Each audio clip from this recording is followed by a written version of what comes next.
અંકલેશ્વરના બાકરોલ ગામ નજીક હેઝાર્ડ કેમિકલ વેસ્ટ નેટમાં ઠાલવવાના મામલે પોલીસે 150થી વધુ સીસીટીવી ફૂટેજ તેમજ 150થી વધુ વાહન ચેક કરી ગણતરીના દિવસમાં આખરે 5 આરોપીઓને ઝડપી પાડ્યા હતા.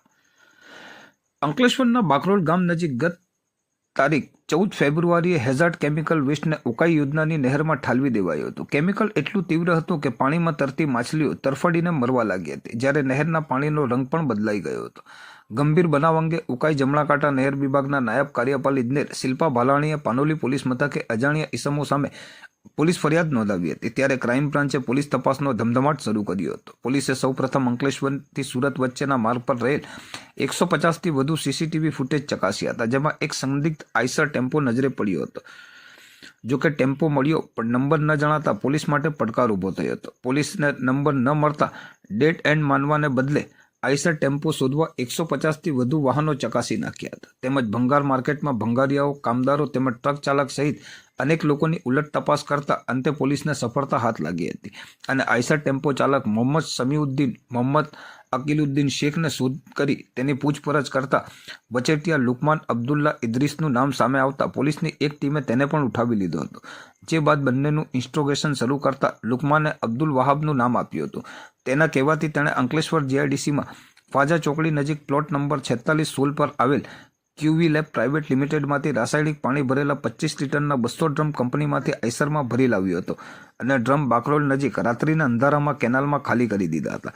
અંદાજે 5000 લીટરનો રાસાયણિક કેમિકલયુક્ત પાણી જથ્થો ઠાલવ્યો હોવાની કબૂલાત કરી હતી, જેના આધારે પોલીસે ક્યુવી લેબ પ્રાઇવેટ લિમિટેડના સંચાલક કૃપેશ ગોરધન પટેલ, ચિંતન જગદીશ ચૌહાણ અને વેદાંત પ્રવીણ શાહને પણ ઝડપી પાડ્યા હતા.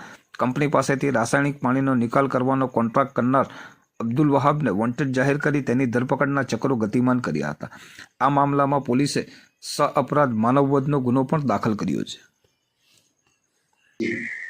ગઈ 14 ફેબ્રુઆરી 2025ના રોજ મીડિયામાં એક અહેવાલ પ્રસિદ્ધ થયેલ, જેમાં એવું જણાવવામાં આવેલ છે કે અજાણ્યા ઇસમો દ્વારા પાનોલી પોલીસ સ્ટેશનના બાકરોલની સીમમાં કેનાલ આવેલી છે, જે કેનાલની અંદર કેટલાક અજાણ્યા ઇસમો દ્વારા ગેરકાયદેસર કેમિકલ વેસ્ટ એટલે કે એકવીએસ વેસ્ટનો નિકાલ કરવામાં આવેલ, જે એકવીએસ વેસ્ટ અતિ ગંભીર માનવ જીવન તેમજ પર્યાવરણ માટે હતું અને જેના કારણે કેનાલમાં રહેલ માછલીઓ મરણ ગયેલ.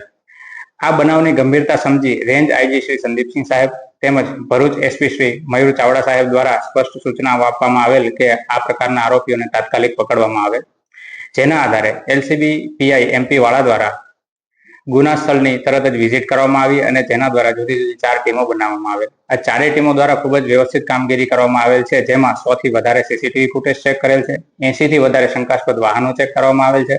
આ ઉપરાંત ભૂતકાળની અંદર આ પ્રકારના ગુનામાં સંડોવાયેલા જુદા જુદા આરોપીઓની પૂછપરછ કરવામાં આવેલ છે, તેમજ ટેકનિકલ સર્વેલન્સ તેમજ હ્યુમન ઇન્ટેલિજન્સની મદદથી અલગ અલગ દ્રષ્ટિકોણથી ઝીણવટભરી તપાસ કરી અને અંતે આરોપીઓને પકડવામાં સફળતા પ્રાપ્ત થયેલ છે, જેની અંદર મુખ્ય 5 આરોપીઓ આપણને પકડવામાં આવેલ છે. જે 5 આરોપીઓમાં કૃપેશ પટેલ, ચિંતન કુમાર ચૌહાણ તેમજ વેદાંત શાહ કે જેઓ ક્યુવી લેબ્સ પ્રાથમિક લિમિટેડ કે જે અંકલેશ્વર જીઆઈડીસી ની અંદર આવેલ છે તેમાં નોકરી કરે છે. તેમના દ્વારા અબ્દુલ વહાબ કરીને એક વ્યક્તિ છે, જેમને મદદ લેવામાં આવે છે આ એકવીએસ વેસ્ટના નિકાલ કરવા માટે. જે અબ્દુલ વહાબ કોઈ એક મોહમ્મદ સમીઉદ્દીન નામની વ્યક્તિને મળે છે અને એની મદદ લઈ આઈસર ટેમ્પો કે જેનો નંબર છે GJ16 EV8666 જે લઈને પોતે આવે છે. તેની અંદર કુલ અંદાજિત 25 ડ્રમ એટલે કે 5000 લીટર જેટલું એકવીએસ વેસ્ટ કે જે ખૂબ જ હાનિકારક છે તે લઈ અને બાકરોલની સીમમાં આવેલ કેનાલ ની અંદર ઠાલવી દેવામાં આવે છે. જે પાણી માણસો પણ ઉપયોગમાં કરતા હોય છે, જેના કારણે તે ખૂબ જ અતિ ગંભીર છે.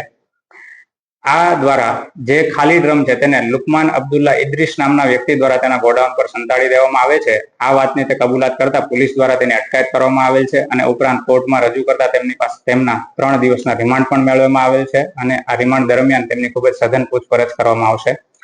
આ ઉપરાંત રેન્જ આઈજી શ્રી સંદીપસિંહ સાહેબ તેમજ ભરૂચ એસપી શ્રી મયુર ચાવડા સાહેબ દ્વારા એક સ્પષ્ટ સૂચનામાં આપવામાં આવેલ છે કે જિલ્લાની અંદર આવેલી આવી તમામ ઇન્ડસ્ટ્રીઓ ઉપર પોલીસ દ્વારા ચાંપતી નજર રાખવામાં આવશે અને આવી કોઈ પણ ગુનાહિત પ્રવૃત્તિ જો અગર ધ્યાને આવશે તો તેમના ઉપર કડકમાં કડક કાર્યવાહી કરવામાં આવશે.